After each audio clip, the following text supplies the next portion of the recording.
Bonjour à tous.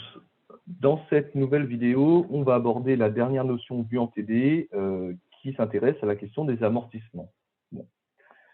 Je rappelle que l'amortissement d'une immobilisation représente une perte de valeur de cette immobilisation qui peut avoir plusieurs origines.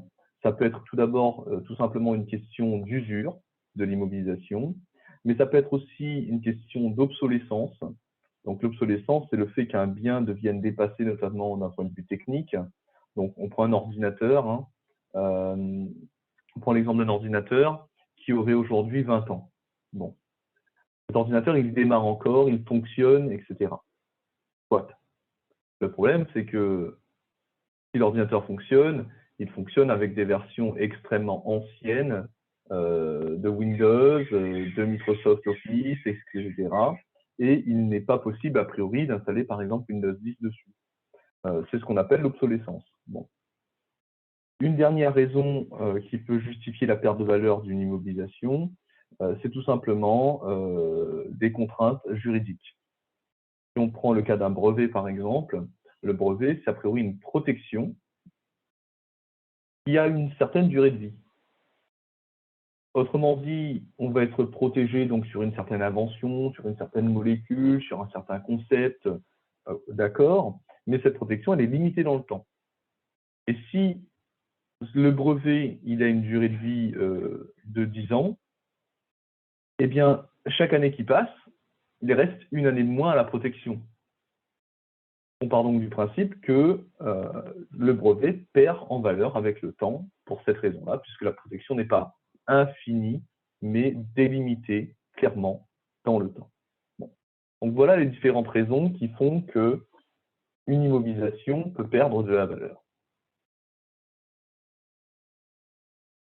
Ici, on n'est pas dans le concept des dépréciations. Donc cette perte de valeur avec les amortissements, elle est réputée être définitive. Il n'y a a priori pas de retour en arrière. Si un bien est usé, il est usé, et puis c'est tout. Si un bien est dépassé technologiquement, il est dépassé technologiquement, et c'est comme ça. Bon. Donc cette perte de valeur, elle est définitive. Alors, dans l'application, cette fois-ci, des amortissements, on rappelle qu'on a identifié 3 types d'amortissements. Il y a 2 types d'amortissements qui ont une origine comptable. C'est ce qu'on va appeler l'amortissement économique et l'amortissement linéaire. Et le 3e type d'amortissement a une origine fiscale. Bon. Donc, je vais traiter successivement l'amortissement économique, puis l'amortissement linéaire et enfin l'amortissement dégressif. Et je vais le faire sur la base de l'énoncé d'examen de 2017-2018 que vous pouvez retrouver sur Moodle. Bon. Alors, dans l'amortissement économique, déjà, on rappelle que le principe même de l'amortissement économique, c'est de s'intéresser à ce que l'immobilisation est capable de produire. Et on va considérer que cette immobilisation, elle va finalement s'user, elle va s'abîmer, elle va perdre de la valeur parce que ces choses que cette immobilisation peut produire, eh bien, elle peut en produire un certain stock. Et lorsque ce stock est atteint, eh bien, on risque d'avoir des problèmes sur l'immobilisation et elle va arriver en fin de vie. Imaginons un véhicule. Si on dit qu'une voiture est capable de parcourir, je suis désolé pour ces bons. Si jamais on dit qu'une voiture est capable de parcourir 150 000 km, eh bien, chaque kilomètre parcouru sera réputé représenter une certaine perte de valeur de la voiture, puisque celle-ci aura maintenant 1 kilomètre de moins qu'elle peut encore parcourir. Bon.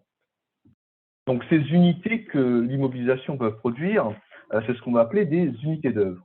Et elles peuvent être de différentes natures. Si on s'intéresse à un camion, ça peut être des kilomètres encore une fois à rouler. Si on s'intéresse à un avion, ça peut être des heures de vol. Si on s'intéresse à une photocopieuse, ça peut être un nombre de photocopies, à une imprimante, un nombre d'impressions, etc. Bon. Donc, dans notre énoncé, il faut s'intéresser du coup déjà à identifier cette unité en question. Et ici, on se rend compte qu'il va s'agir du kilomètre. Bon. Maintenant, on a rappelé ce principe de base de l'amortissement économique. Donc, la perte de valeur est proportionnelle à la consommation des unités d'œuvre que peut produire et que va produire l'immobilisation. Bon. Si on regarde rapidement cet énoncé, hein, on nous dit l'utilitaire capable de parcourir un total de 150 000 km, et puis en N, on va faire 7500, en N plus 1, 30 000, N plus 2, 45 000, N plus 3, 45 000, et N plus 4, 22 500. Si on additionne tous ces kilométrages, on retombe sur le nombre maximum de kilomètres que peut parcourir cet utilitaire, soit 150 000. Autrement dit, lorsqu'on aura terminé l'année N plus 4, on aura consommé la totalité des unités d'œuvre qu'on pouvait produire avec cet utilitaire, et donc on aura consommé la totalité de sa valeur, finalement. Bon. Maintenant, on rentre dans le tableau. Alors, plusieurs remarques. Donc, on va commencer déjà par définir chacune de ces colonnes. Je ne reviendrai pas sur ces colonnes par la suite. Leur utilisation est toujours la même. Alors, la première colonne qui s'intitule valeur d'origine, c'est donc la valeur de base du bien. Bon. La valeur d'acquisition, la valeur pour laquelle ce bien est entré dans le bilan de l'entreprise. On ne retrouve pas toujours cette colonne, et notamment pas dans mes corrigés. Pourquoi? Parce que cette colonne a beaucoup de sens lorsqu'on va avoir des immobilisations qui auront ce qu'on appelle une valeur résiduelle. Autrement dit, au moment même où on va lancer notre amortissement, on sait qu'après avoir utilisé l'immobilisation, elle aura encore un peu de valeur et on va être capable de la revendre. Bon. Et si on est capable de la revendre, alors la perte de valeur totale de l'immobilisation est la différence entre cette valeur d'origine et cette valeur dite résiduelle.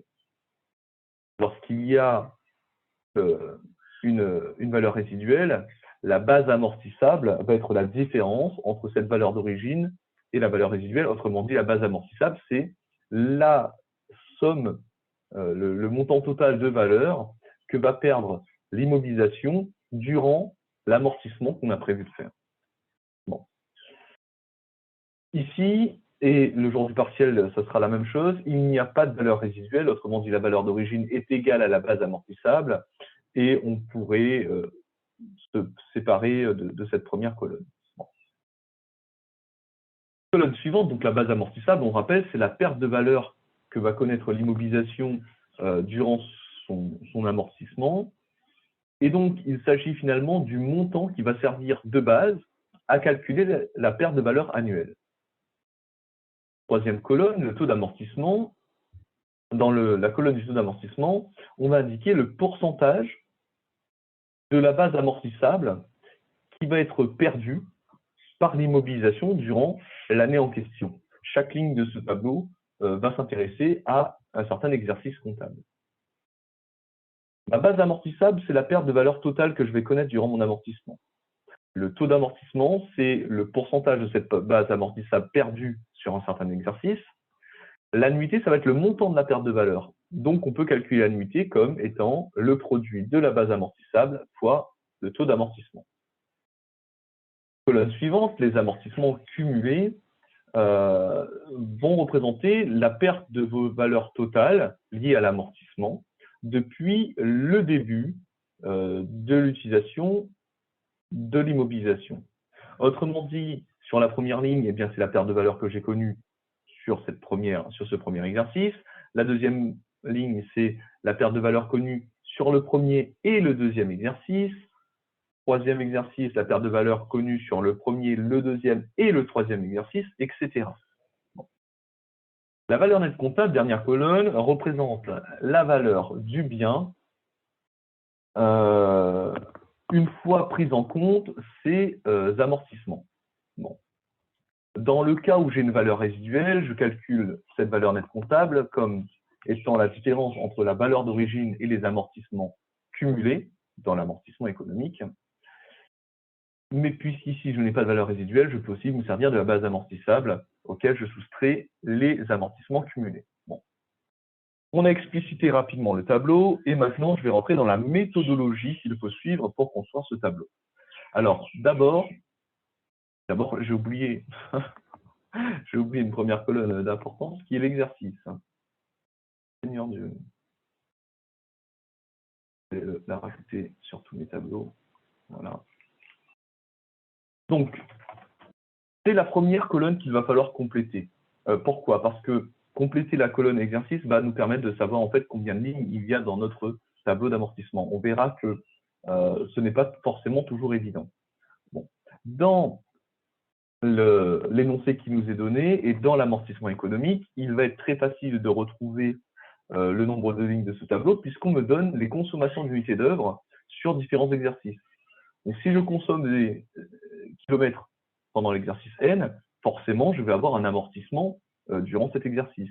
Si je consomme des kilomètres en N plus 1, forcément, je vais avoir un amortissement en N plus 1, N plus 2, N plus 3. Donc là, on comprend, on va devoir aller jusqu'à N plus 4. Bon. Ici, ma valeur d'origine, c'est la valeur qu'on me donne. On me parle de 20 000 euros.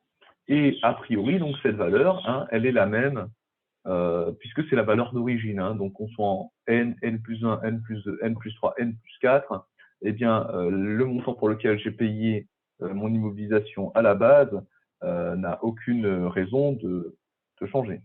Bon.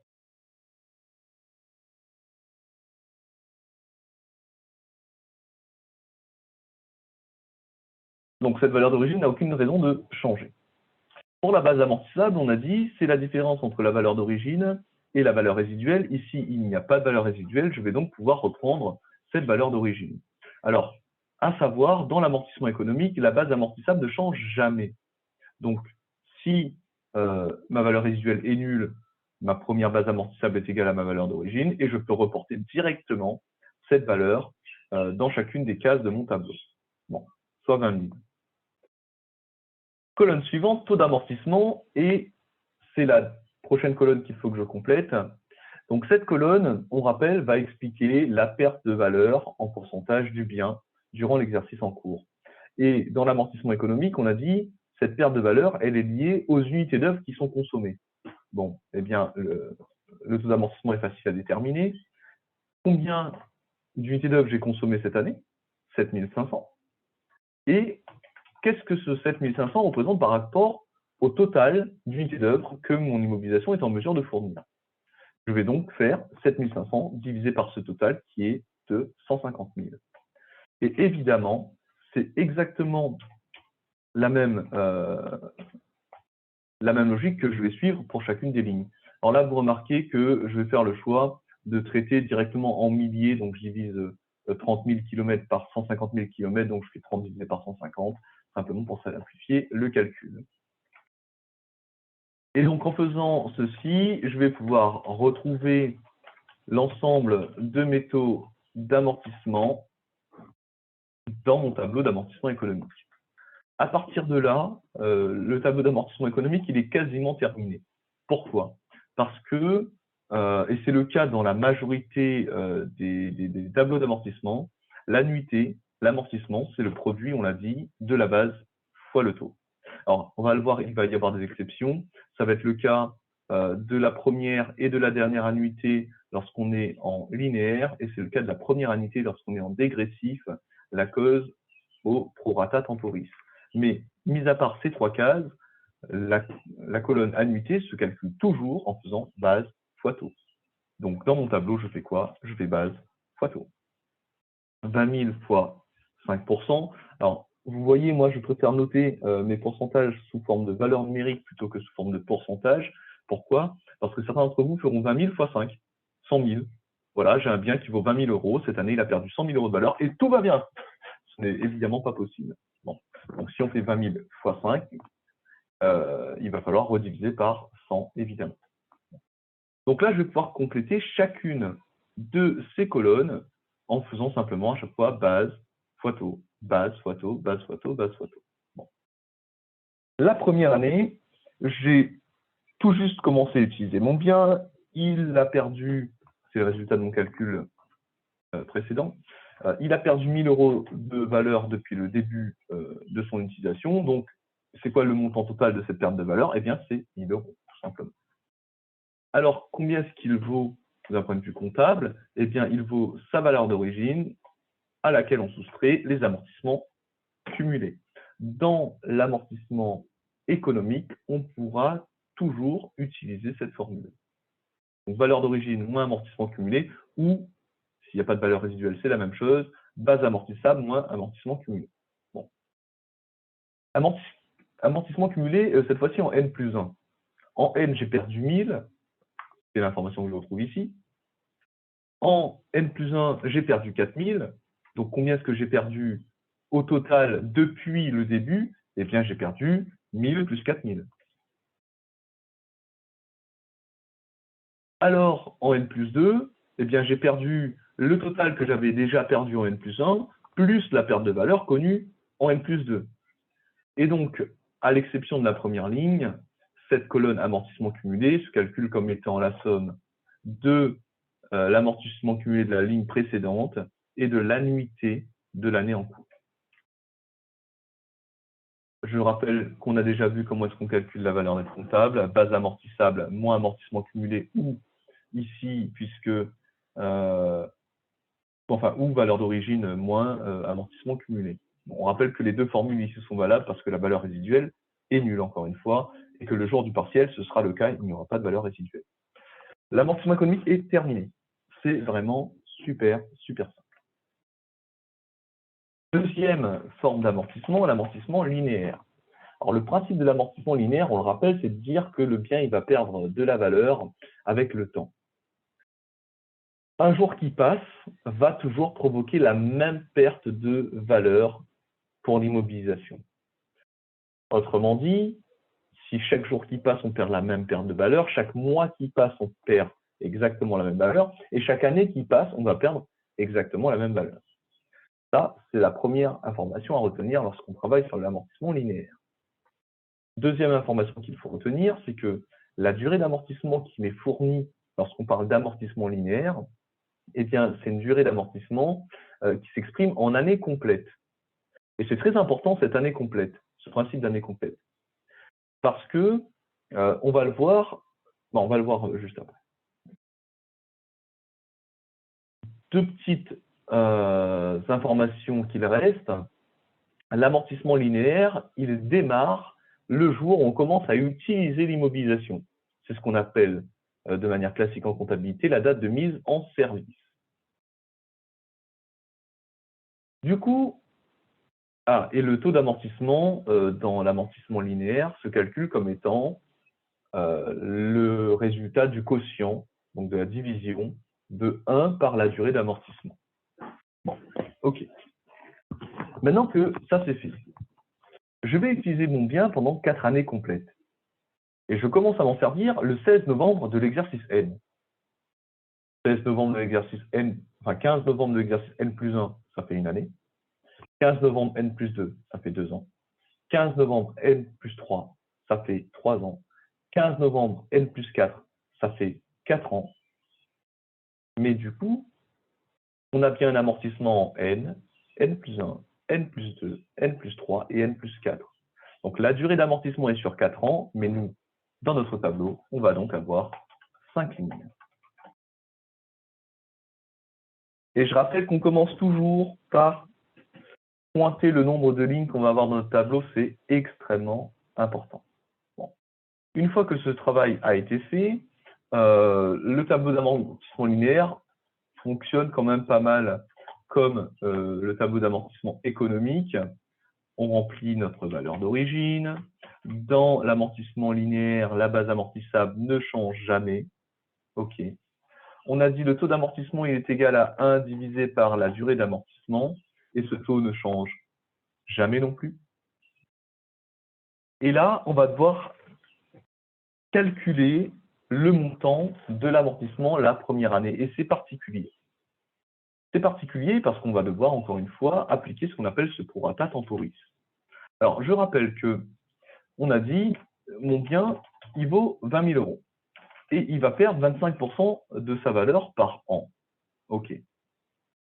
Mais le premier exercice en N, je commence à l'utiliser le 16 novembre. Donc, jusqu'au 31 décembre, je ne vais pas utiliser mon utilitaire pendant une année complète. Je vais l'utiliser pendant un certain nombre de jours. Et c'est pourquoi on vous a donné dans le cours la formule suivante. Pour le prorata temporis, donc vous regardez ici, hein, dans la ligne de formule, je prends la valeur, je multiplie par mon taux d'amortissement. En divisant par 360, je trouve la perte de valeur par jour, et en multipliant par le nombre de jours d'utilisation, je vais trouver la valeur de ma première annuité. Bon. Et je rappelle donc que pour compter ce nombre de jours, le calcul à faire est assez simple. On vous dit dans le cours tout ça. Hein. Bon. Je suis le 16 novembre. Une chose est sûre, je vais utiliser mon immobilisation pendant toute la durée du mois de décembre. Et en comptabilité, tous les mois font 30 jours. Donc, je compte déjà les jours en décembre. Et puis, je vais compter les jours en novembre. Là, la technique qui vous est donnée dans le cours, c'est de faire 30 plus 1 moins la date de mise en service. Alors, je vous demande de comprendre pourquoi est-ce qu'on fait 30 plus 1. Si vous faites 30 moins 16, vous allez trouver 14. Le problème, c'est que vous n'utilisez pas votre bien pendant 14 jours. Pourquoi? Le mois fait 30 jours. Du 1er au 15e jour, ça fait bien 15 jours. Donc, si je commence à utiliser mon bien le 16, je vais bien m'en servir pendant 15 jours durant le mois de novembre, et pas pendant 14 jours. D'où le plus 1.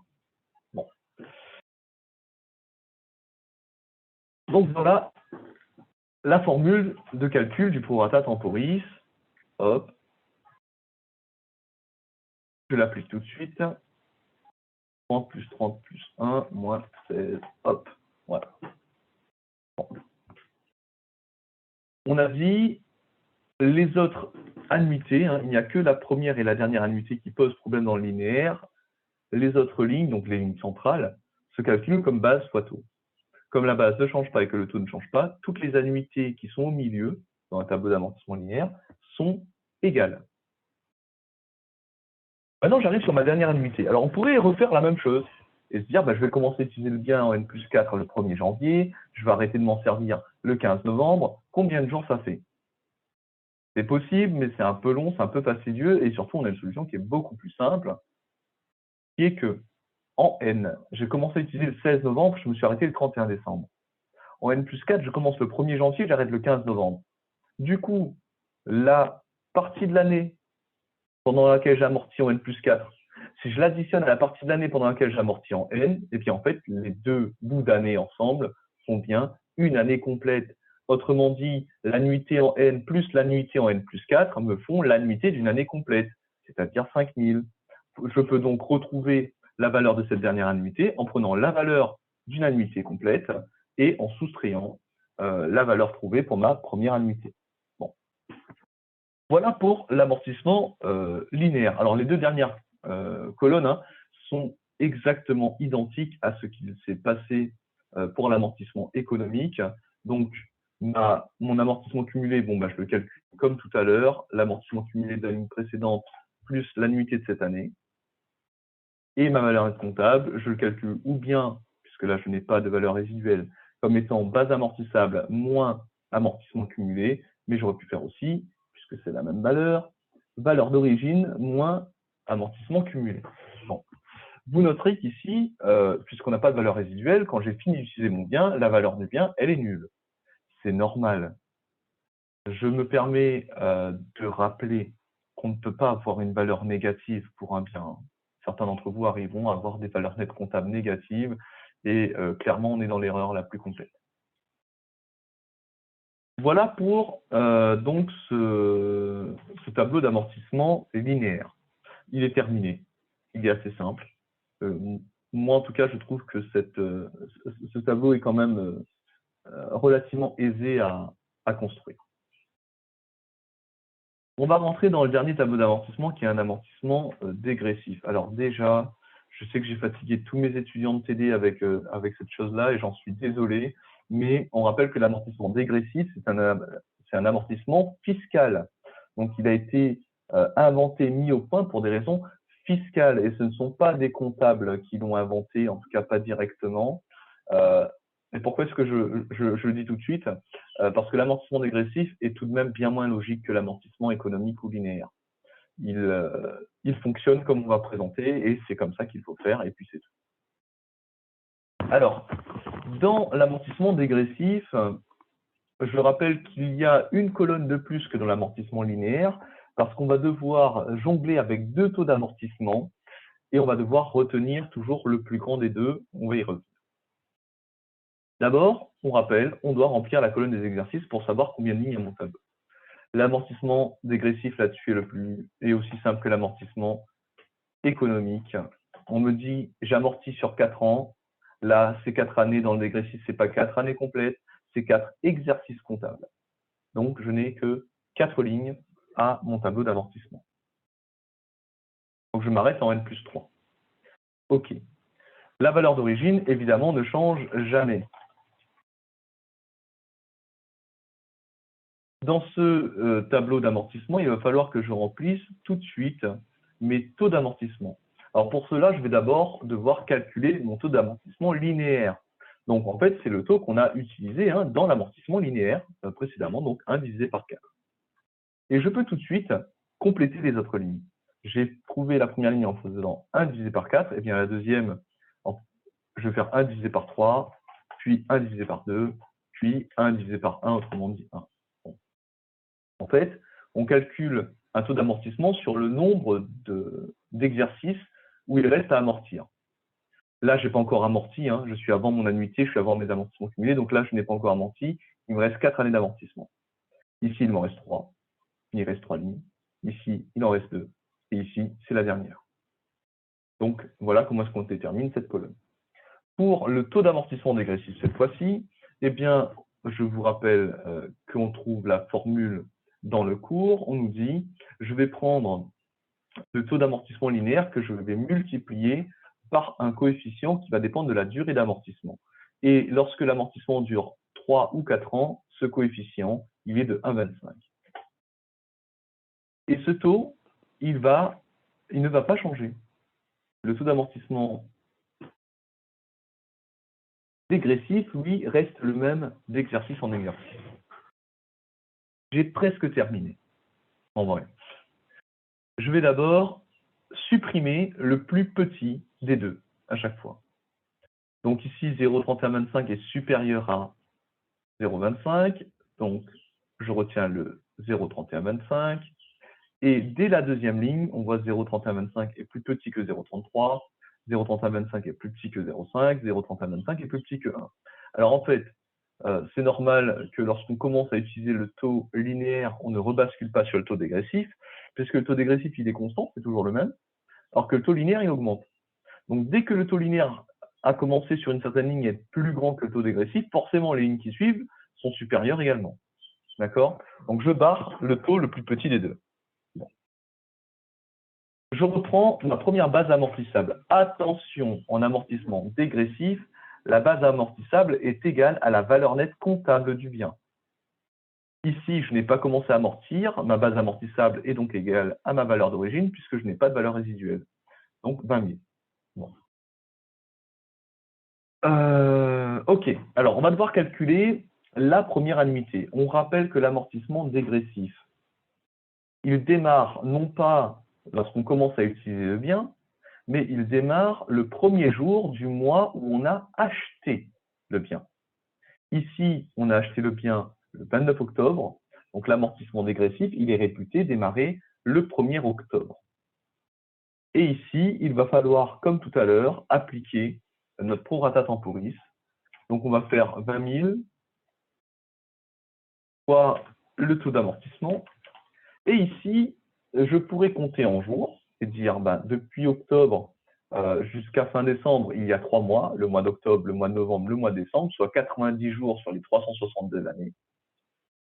Et puisque en comptabilité, donc j'aurais pu faire ça, 80 divisé par 360 fois 90, mais je pourrais aussi dire que puisque en comptabilité, chacun des mois de l'année est réputé durer 30 jours, ils ont toutes la même durée, eh bien je peux simplement rapporter ma perte de valeur sur l'exercice au mois en divisant par 12 et je multiplie par le nombre de mois où j'ai pu amortir le bien, octobre, novembre, décembre, donc 3.